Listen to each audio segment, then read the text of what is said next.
r/askreddit, what dark secret are you hiding from everyone? Last Christmas, Eileen, my sister, and I don't have the same father and are technically half-sisters. My sister's biological father tried to start a relationship with my mom that resulted in a pregnancy and ultimately didn't work out.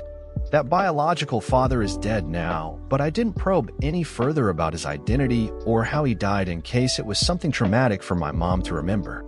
So she raised my sister as a single mother at my grandma's house in the 80s. Then she met my father, and they started dating, and it worked out because they got married in the 90s, moved into a new house, in a short time after that I was born.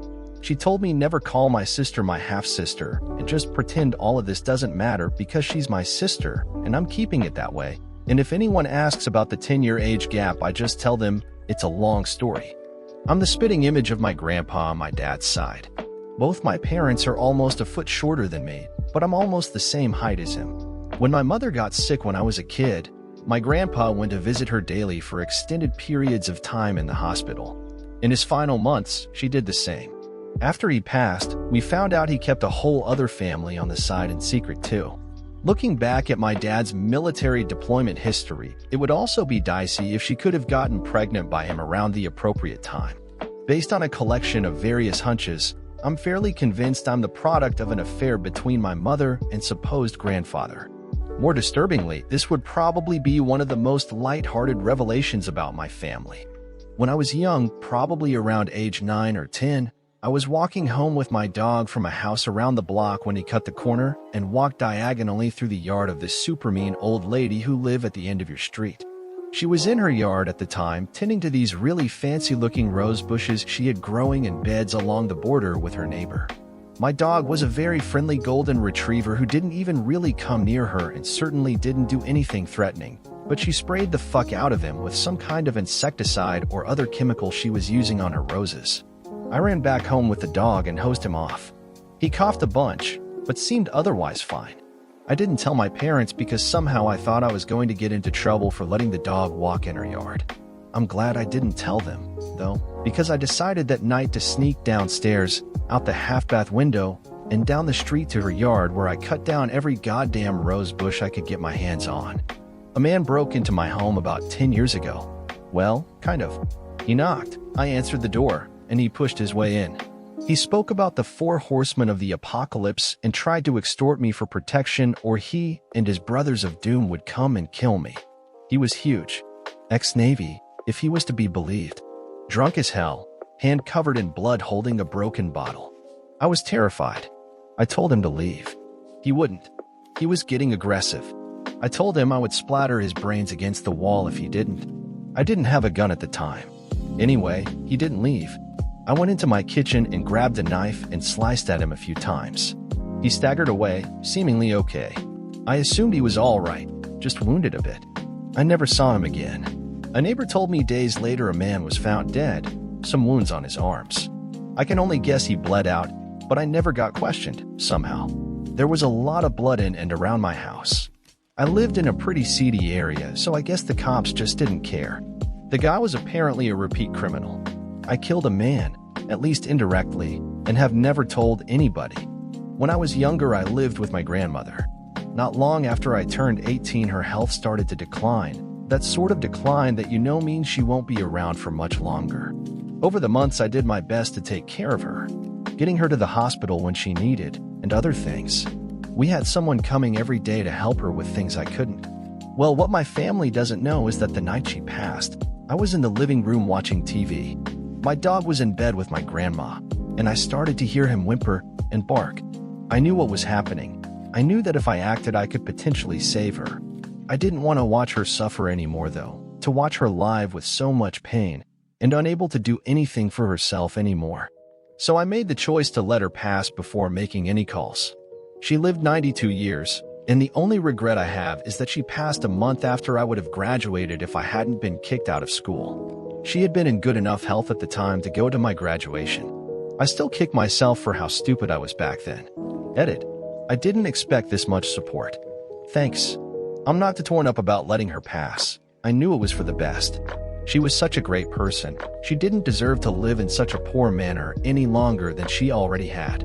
I don't regret what I did.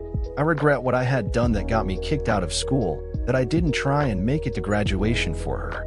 I think I've lived my life so far in a way that she'd be proud of.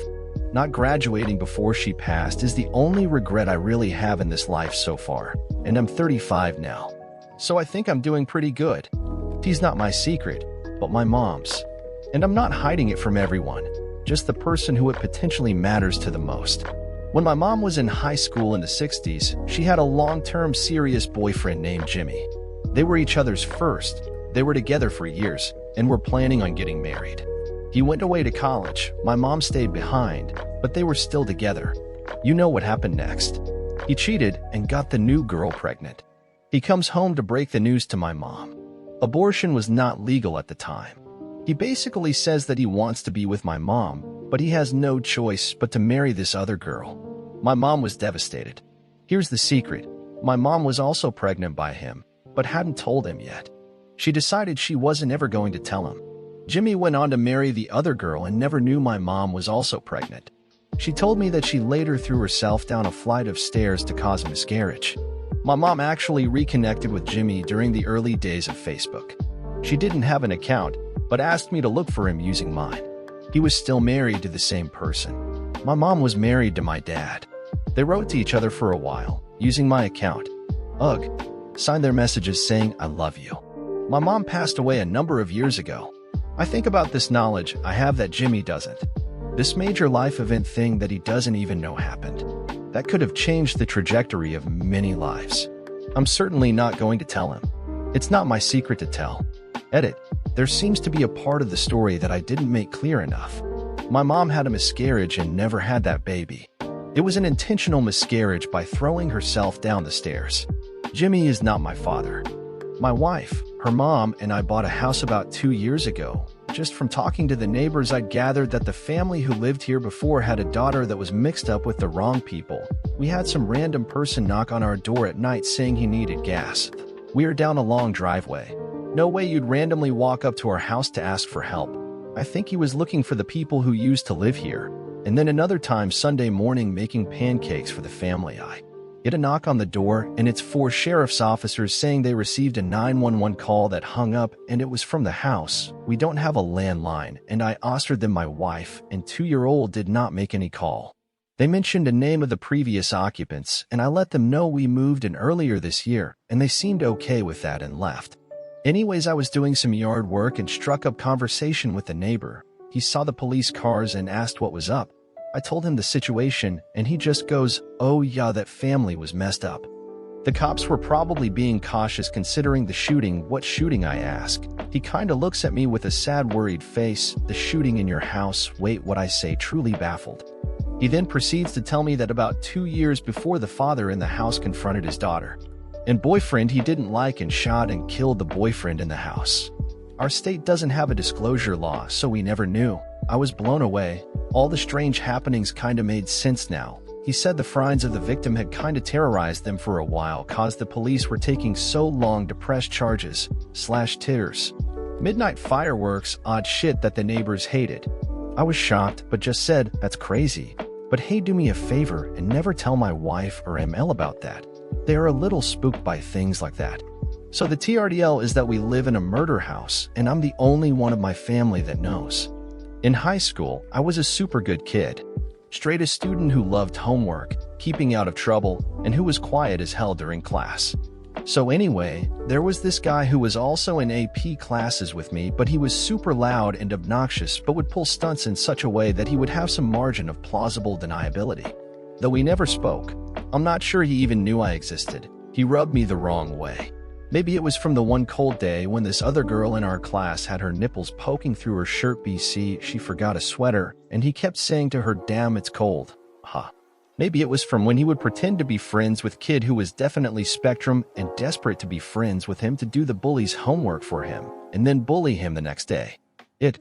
So at random, sometimes once a week or a month or once every couple of months, I would whistle.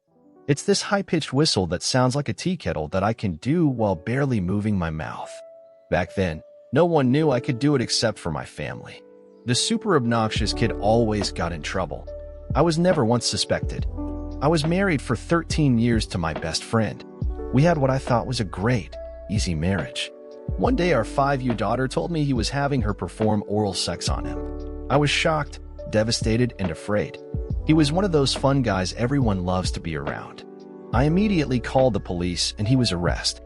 When they started investigating him, they found out that he had been arrested while in college for exposing himself to very young boys. He only got a slap on the wrist that time because he came from a very wealthy family. One of his uncles was governor of the state we lived in. I was so ashamed I told our friends that he had an affair and moved away. But the truth was that he was in prison for 5 years. I picked up the pieces, sent our daughter to therapy, and spent the next 15 years being a mother, paying for private school, cool trips, etc. She was my life. Then when she went to college, he reached out to her over Facebook. When I saw she was communicating with him, I was shocked, devastated, and afraid all over again. I called and told her that she was an adult, but I thought she should be careful because he's not safe. She hung up on me and has not spoken to me since. That was 4 years ago. I send her $40,000 a year still to pay for her medical school. It's all been almost unbelievable. Thank you for allowing me to share it here. The only person in my life who knows this story is my husband. When I was 8, I was desperate to be liked by the older boys on the street. I was the youngest boy, other than a baby or two, on the block, so I rarely had any boys to play with. When I was noticed by an older boy, 19, a senior in high school, I was thrilled. I'll call him Mike, saw me riding my bike up and down the street one day while he was outside playing basketball with a friend of his, who I will call Sean. Together, they stopped me and talked to me about school, about my bike, and other random shit. Then, Mike invited me inside for a Coke. Since my parents didn't keep soda in the house often, this was a treat. Once inside, my can of Coke in my hand, Mike and Sean started turning the conversation to things I didn't understand.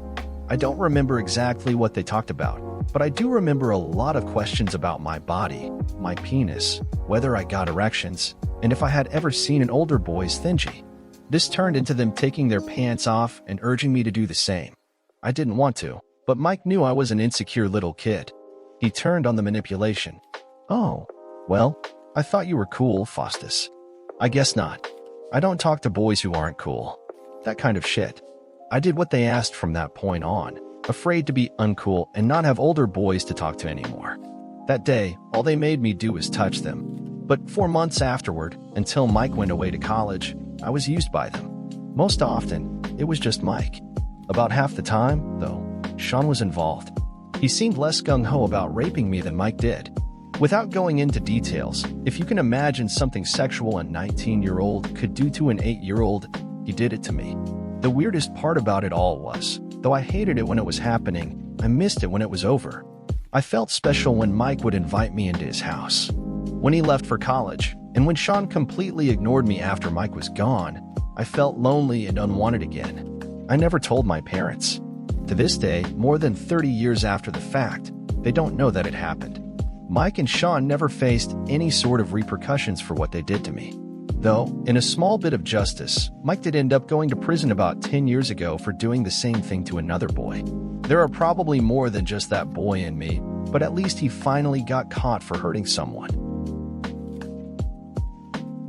When I was around 5 or 6, my mom and dad were fighting just about every day.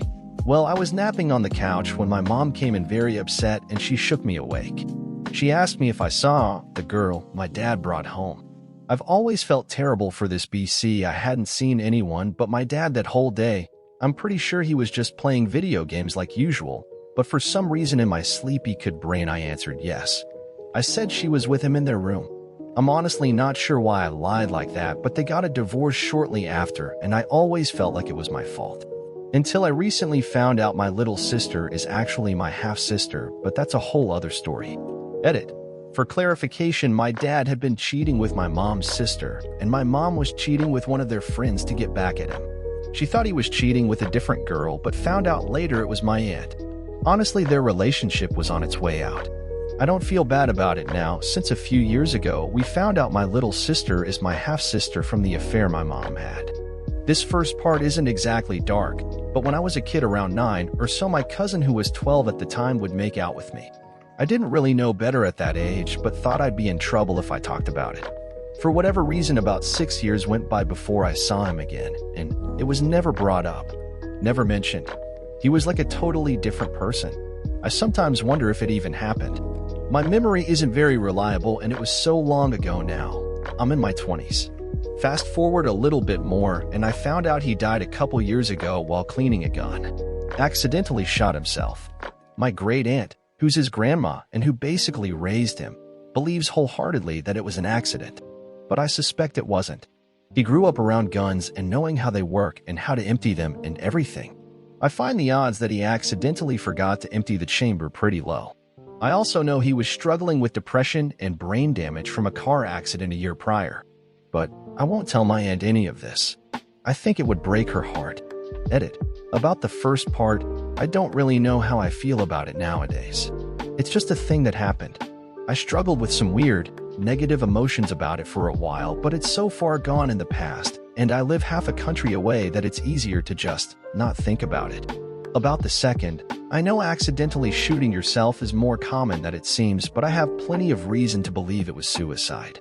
I don't really want to break down the paragraphs of details, but he had a pretty massive accident a year prior, leaving him with brain damage, and it messed up a lot of his goals in life. That plus the depression he dealt with and other factors, I think it was suicide.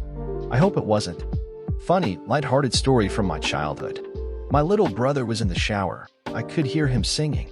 I put a coat on backwards and a stocking cap pulled over my face and waited outside the bathroom door. He opened the door, still singing and dancing kinda, and I did the Frankenstein thing. Arms out, moaning, He screamed and fell backwards, knocking the toilet completely over. Water went everywhere. The top of the toilet tank broke, shower curtain ripped down, and him laying on the floor in the middle of all this. I ran back down the hall, coat and hat off, and sauntered back casually. By then my mother and father and our sisters were there, and everyone is like, what the hell? I've heard him tell this story as proof of the existence of ghosts. To this day, little feller is now a 52-year-old bank manager with 2 kids. He believes in ghosts. I don't feel a bit bad.